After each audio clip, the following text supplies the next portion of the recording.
SeatGeek. For all your ticketed events, from sporting to concert outings, SeatGeek has you covered. They even conveniently color-coded each ticket on their website from amazing to worst, so you can easily know which are the best deals. SeatGeek, the smart way to buy. Save $20 off your next ticket purchase with the promo code. Good morning. Hey, everybody. I'm your host, Grant. I got to also known as the Big Cat. My cool guys, put your paws up if you rock with the Big Cat. Today, we're going to discover what Cam Newton trade value is. But first, one quick question. Do you love the Carolina Panthers like I love the Carolina Panthers? Yes? No? Maybe? Do you like Carolina Panthers like I love the Panthers? If you like Carolina Panthers and the DNA test said, give it that! Listen, today we're going to talk about what is the trade value for Cam Newton. Let's get into it. Before we get started, make sure you subscribe, click the notification bell so you don't miss a video. Now, before we get started, I want to go on record and say I'm 99.9% sure that he'll be back with the Carolina Panthers. That's my personal belief. Now, I have been wrong in the past, and just in case I'm wrong, let's find out what his trade value is. Now, we have to go backwards in order to go forwards. Everything that has happened under the sun is not new.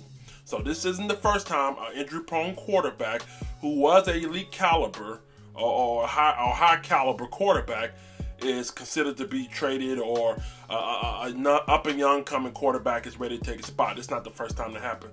So today we're going to go look at a couple of those instances and how it turned out. So let's start with Peyton Manning. Peyton Manning in 2011 ended up getting a big franchise tag. Then they turned around and signed him to a 5-year, $90 million deal. Now, towards May of that year, he ended up having neck surgery, and by September, remember this was the year they had the lockout, so he wasn't able to use the Colts practice facility. But by September 7th, the Colts had ruled him out and ended his 208-game winning streak. And pretty much at that point, they shut him down for the end of the year. Now, that will be the last time that we will see Peyton Manning in an Indianapolis Colts uniform. Now, what was the repercussion? Is 36 years old, going into the 2011 season, my man was done. So 2012, guess what? They've been trying to find trade partners. At this point, Andrew Luck was there, or Andrew Luck was getting ready to come up in the draft. They had a top draft pick, so they were trying to find trade partners. Nobody wanted to take him. Similar to Cam Newton, he had a neck injury. Everybody was saying that he was done. Oh, he could end up getting down on the field. Nobody wanted to touch him. So by the 2012 season, they end up releasing him. All right, 36 years old. Neck injury, a guy who I believe, and I'm pretty sure a lot of people believe, that he still has something to offer, similar to Cam Newton. And guess what? They released him, and you know the rest is history. Went to Denver, had a couple good seasons, set a lot of records there, ultimately win a Super Bowl. So that's one option, is for him to end up being released. Again, to reiterate, teams kind of got scared of Peyton Manning because it was such a significant injury. You know what I mean? He had 2 neck surgeries. People were like, oh, he's going to die on the field, or he's going to get hurt. And nobody wanted that kind of publicity, you know what I mean? But somebody took a chance on him, and John Elway surrounded him around a nice defense, and he didn't have to do very much. So that could kind of be Cam Newton's situation. Now, let's move on to Joe Montana. A lot of you guys are babies, don't even remember this guy. But at age 36, yeah, they had a young Steve Young coming up with the 49ers. And guess what? Joe Montana, his last 2 years of his career, elbow injuries, couple season injuries towards the end of his career. Same thing that we're dealing with Cam. Guess what happened? They traded him to the Kansas City Chiefs for a first-round pick, and they gave up a safety, and they also gave up a third-round pick. So, I mean, a former league MVP, former pretty much a Hall of Famer, if you ask me. So, think about it.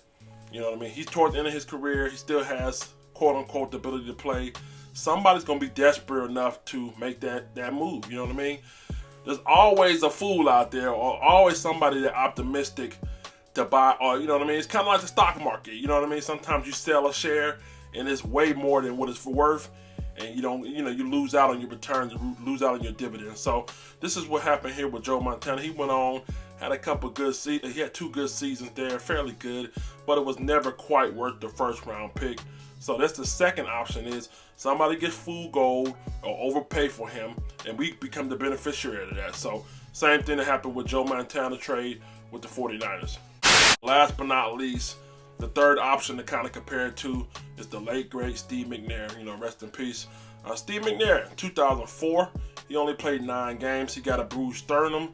He also suffered injuries towards his back. And going into 2005, he only played in 14 games. The team was scared again because his back, they were afraid that it was going to be a major injury. Did not want to deal with it. So he also was on the book for $23 million. So pretty much, guess what?